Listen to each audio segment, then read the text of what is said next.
Bonjour à vous. Je vais commencer en lisant ce passage de Corinthiens qui parle de l'homme naturel et de l'homme spirituel.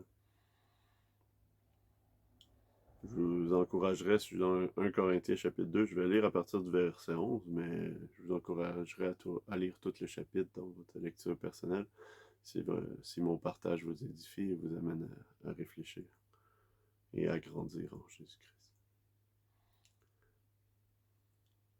À partir du verset 11, je dis, car quel homme connaît les choses de l'homme, si ce n'est l'esprit de l'homme qui est en lui. De même aussi, personne ne connaît les choses d'Élohim, si ce n'est l'esprit d'Élohim.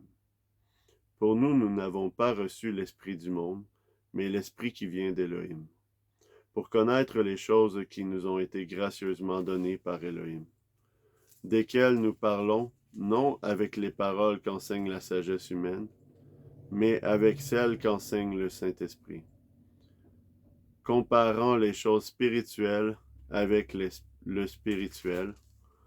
Mais l'homme naturel ne reçoit point les choses de l'esprit d'Élohim, car elles sont folie pour lui.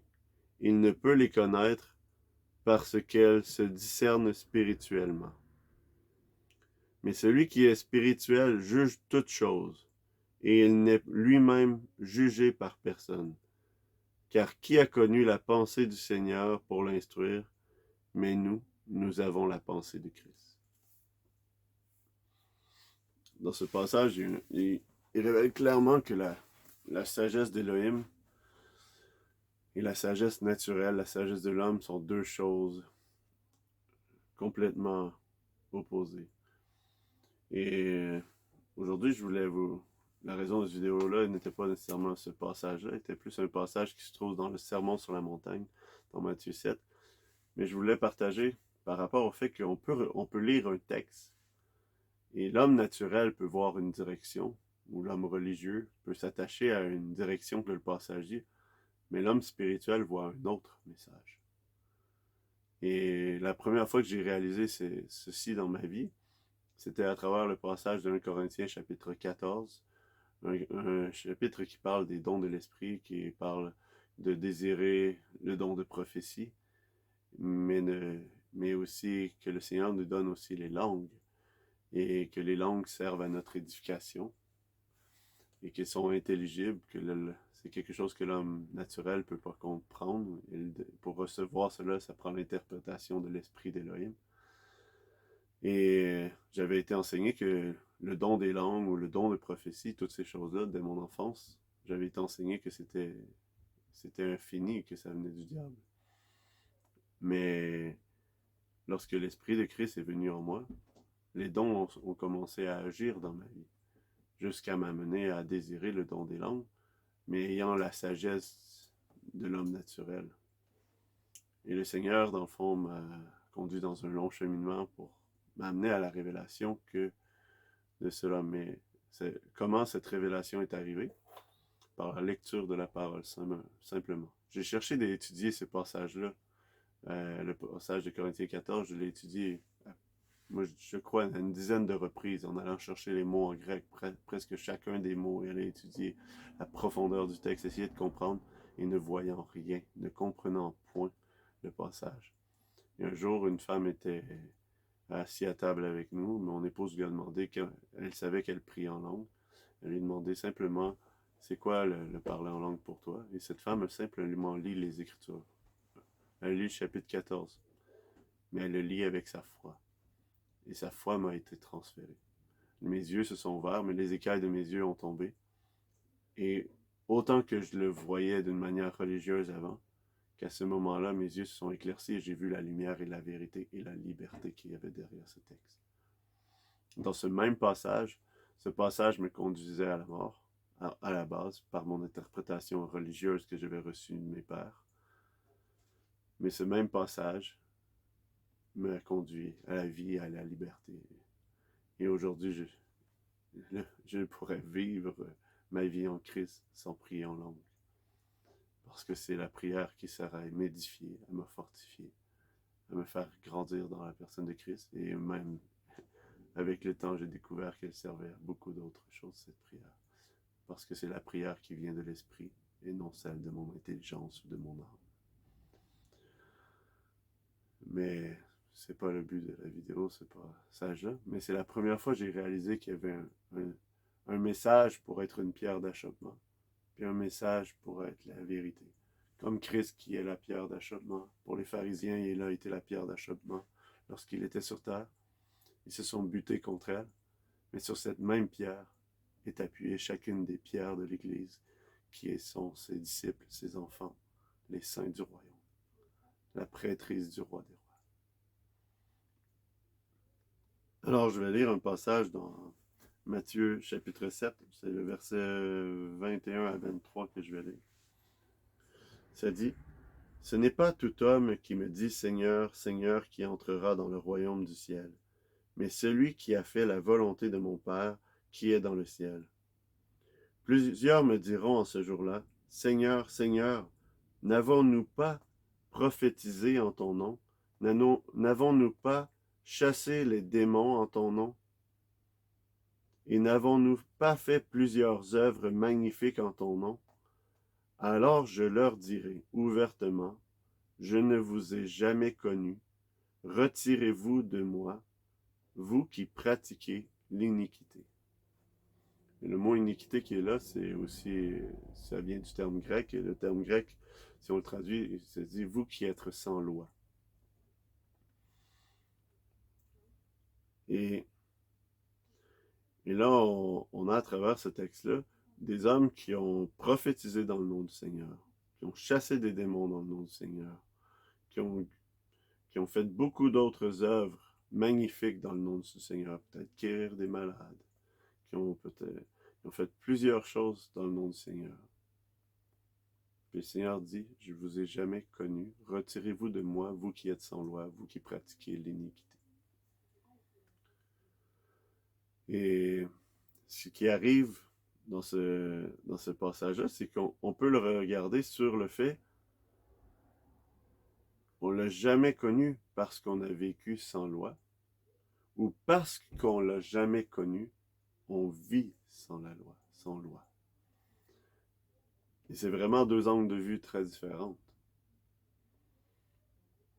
Parce que tout ce qu'il déclare avant, là, de prophétiser, chasser des démons, ou toutes des œuvres magnifiques, c'est ce que Jésus veut de ses disciples. Il s'attend qu'on prophétise en son nom. Il s'attend de nous qu'on chasse des démons en son nom. Il s'attend de nous qu'on fasse des œuvres magnifiques en son nom. Mais le point est que, est-ce que nous faisons ces choses-là pour acquérir quelque chose? Parce que dans la situation, il dit, plusieurs vont se présenter devant lui, ils vont dire, Seigneur, Seigneur. Puis là, ils vont se mettre à dire, on a fait des œuvres pour toi. On a fait des actions pour toi. Il va dire, retirez-vous de moi, je ne vous ai jamais connu. C'est la parole la plus triste qu'on pourrait entendre. C'est la parole que nul ne veut entendre. Parce que Jésus dit avant de mourir à la croix, il dit, la vie éternelle, c'est qu'ils te connaissent, toi le seul vrai Elohim, Jésus-Christ, ton Fils que tu as envoyé.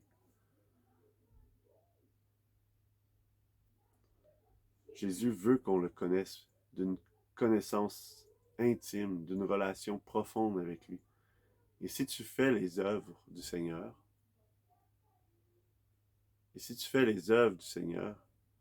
mais qu'en bout de ligne, tu n'as pas d'intimité profonde avec lui, il y a des risques un jour où tu sois face au Seigneur et qu'il te dise, retire-toi de moi, je ne t'ai jamais connu.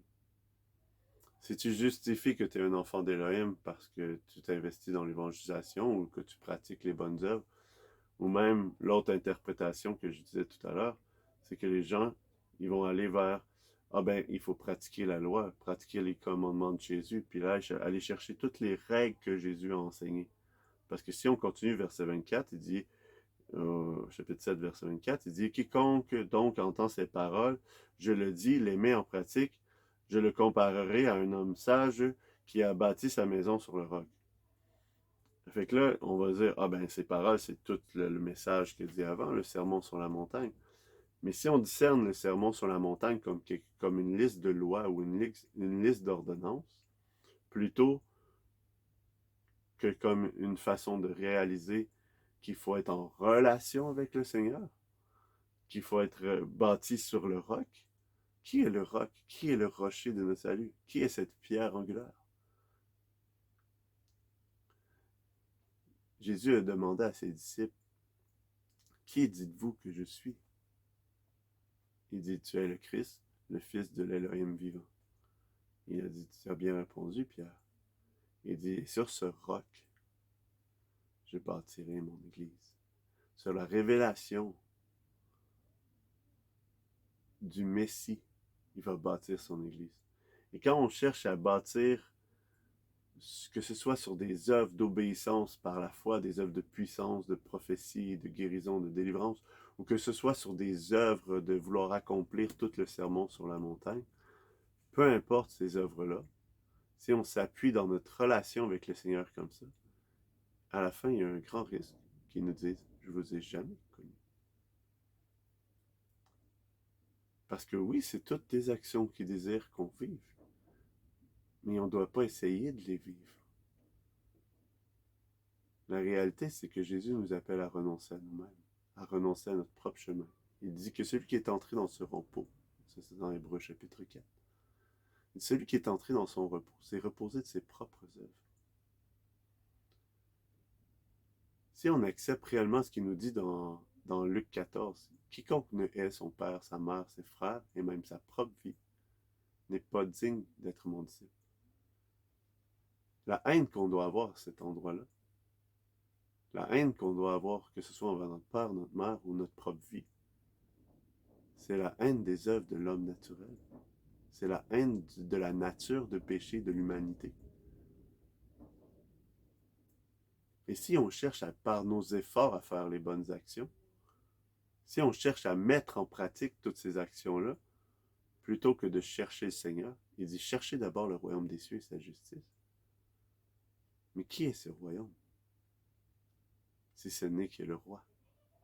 Il dit à un autre endroit, il dit mon commandement, c'est que vous croyez au Fils.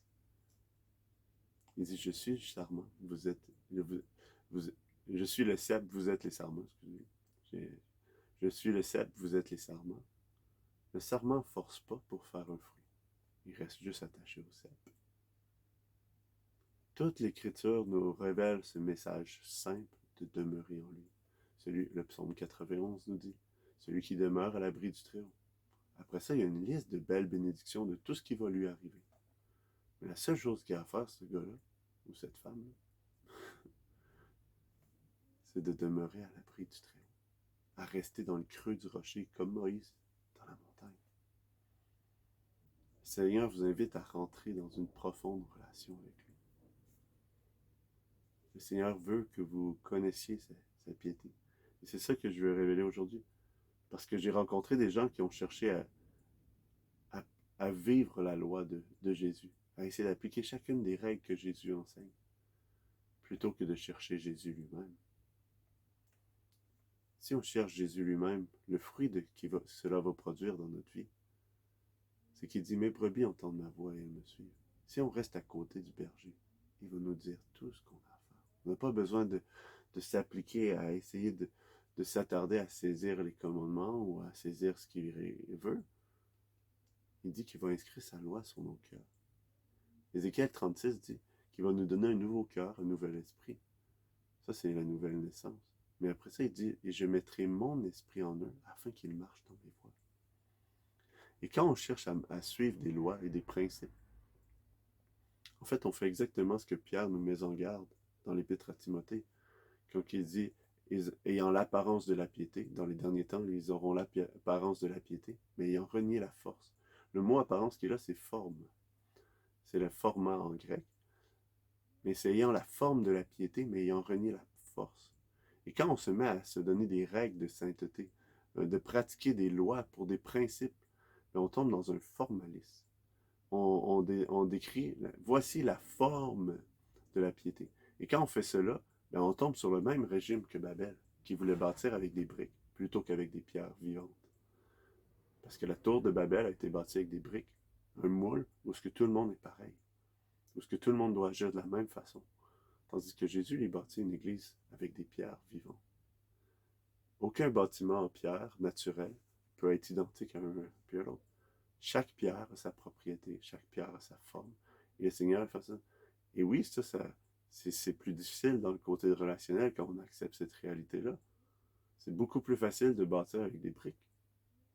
Mais ça bâtit une œuvre charnelle qui ne résistera pas au jour du jugement, qui ne passera pas l'approbation du Seigneur. Je vous invite à vraiment rechercher à connaître le Seigneur personnellement, dans une intimité profonde. Il est vivant. Il veut que vous vous approchiez de lui. Il vous aime.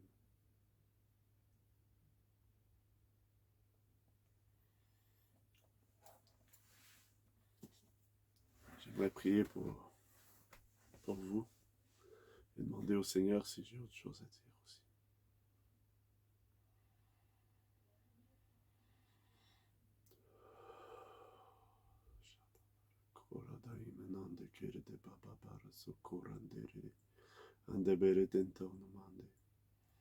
Merci Jésus pour m'avoir accordé de verbaliser ces, ces vérités que tu m'as montrées sur l'importance de te connaître, d'être en intime relation avec toi. Seigneur, je te prie de manifester la grandeur et la largeur de ton amour à ton Église.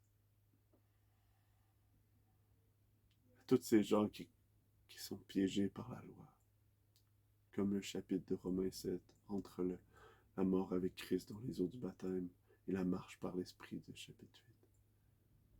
Seigneur, tous ces gens qui sont coincés dans le mensonge de la loi, qu'ils puissent parvenir à la liberté de vie, à cette étape où ils vont dire « Oh, qui va me délivrer de ce fardeau de mort ?» et qui pourront célébrer avec joie « Je rends grâce à mon Seigneur Jésus-Christ. » Je te prie d'affranchir de la loi, Seigneur, ton peuple,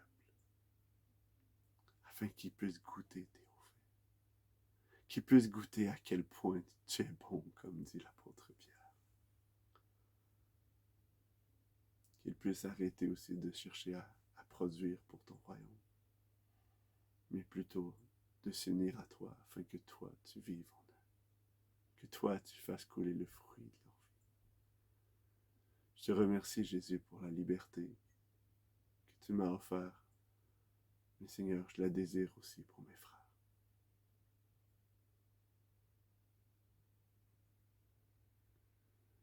Seigneur, je te demande de venir te révéler dans ma vie, Seigneur, parce que ma vie, je ne marche pas dans la même puissance et dans la même gloire que toi. Donc je veux te connaître plus. Je veux goûter à ta bonté.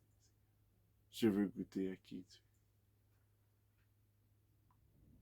Je veux devenir semblable à toi, Seigneur, parce que plus que je m'approche de toi,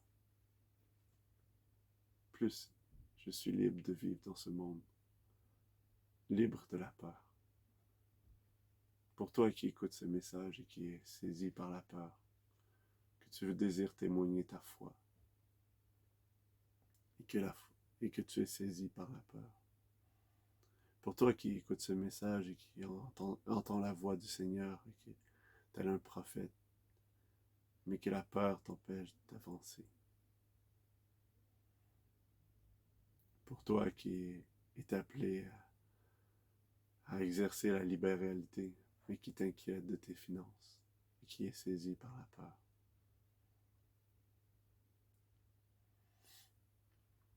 Pour toi qui aimerais t'investir tel un berger à consoler les cœurs autour de toi, mais qui te soucie de ce que les gens pensent de toi.